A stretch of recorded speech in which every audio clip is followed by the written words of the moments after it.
Hello. Hey, I'm back with another video, I think. I was like a cat roaming around in our neighborhood. And he was chilling in my backyard. He's right over there. I don't know if you can see him. So, just passing that bush. But let me show you. Okay, so I was just coming into my backyard to chill, right?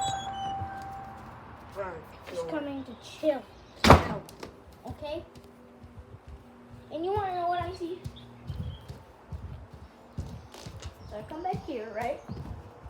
And I open this white door right here. And then I look through this clear door. There's a kitten. That kitten sitting right there.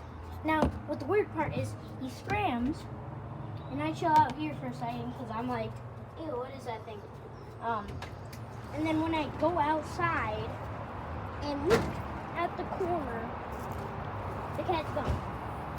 And there's no holes, no nothing. Maybe he climbed up this and somehow got out, but like, what the hell? How did he get out? There's no holes. I'm confused.